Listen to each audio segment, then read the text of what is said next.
Number 14 مشق. الفاظ کے معنی. دیے گئے الفاظ کے معنی جانیں. غیر، اجنبی، غیر منقولہ، غیر متحرک، سنگھار، آرائش، سمانا، بسانا، شیر، دودھ، صلہ، بدلہ، روٹھ جانا، ناراض ہونا، کٹتا، گزرنا،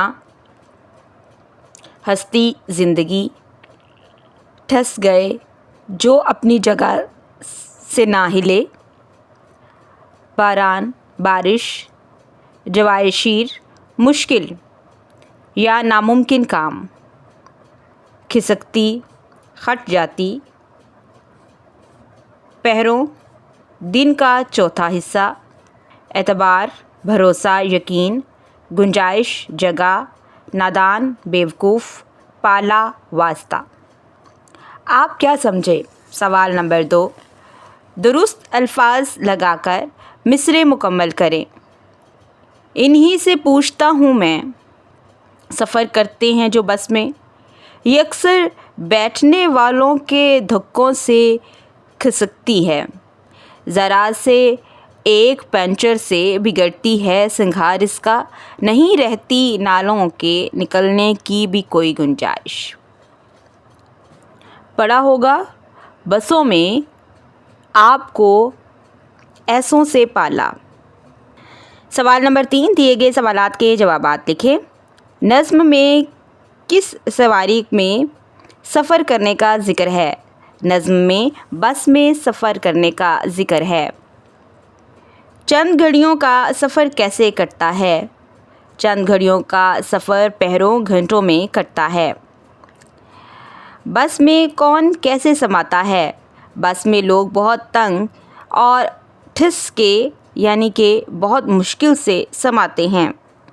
نظم میں کن معاشرتی مسائل کا ذکر کیا گیا ہے؟ نظم میں پبلک ٹرانسپورٹ کی کمی، بسوں کی اوور لوڈنگ، گاڑیوں کے نقصان، ناقص حالت اور مسافروں کے ساتھ ناروا سلوک کا ذکر کیا گیا ہے. شاعر نے بس میں سفر کے دوران پیش آنے والی صورتحال کو دلچسپ انداز میں پیش کیا ہے.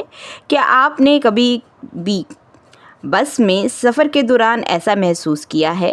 جی ہاں، ہمارے ہاں اکثر لوکل بسوں میں حالات ایسے ہی ہوتے ہیں. مسافروں کا رش، چھت پر سامان دودھ کا لدا ہوا اور تنگی کے ساتھ مسافروں کے ساتھ الجھتا ہوا سفر.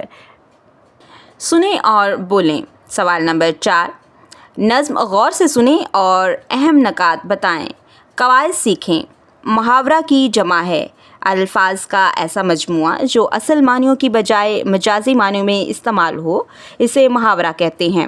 جیسے آپ ہونا. محاورے کے الفاظ میں کسی قسم کی تبدیلی نہیں کی جا سکتی، یہ اہل زبان کی بول چال کے مطابق ہوتا ہے. سوال نمبر 5. دیے گئے محاورات کے معنی لکھیں اور انہیں جملوں میں استعمال کریں. ہاک چھاننا، بال بچنا. ہاک چھاننا، بہت تلاش کرنا. اسلم نے نوکری کی تلاش میں پورے شہر کو ہاک چھانی. بال بچنا، مشکل سے بچنا. کار حادثے میں ڈرائیور بار بچا. اوسان خطا ہونا، حواس باختہ ہونا. سامنے سانپ دیکھ کر احمد کے اوسان خطا ہو گئے. 4 چاند لگ جانا، عزت یا خوبصورتی بڑھنا. اسلم کامیابی سے خاندان کی عزت کو 4 چاند لگا دیے. 8 آنسو رونا، بہت زیادہ رونا. وہ اپنی ناکامی پر 8 آنسو روئے. واوین، کسی تحریر کا اقتباس یا کسی کا قول عبارت میں لکھتے وقت واوین کا استعمال کیا جاتا ہے. جیسے ایک بزرگ کا قول ہے، دانا وہ ہے جو کم بولے اور زیادہ سنے. رابطہ، جب کسی مختصر مقولے، کہاوت، خیال کی تشریح کرنی ہو تو رابطہ کا استعمال کیا جاتا ہے. جیسے احمد نے پوچھا، ہم لاہور جائیں گے. سوال نمبر 6. واوین اور رابطہ کا استعمال کرتے ہوئے 2 مثالیں لکھیں.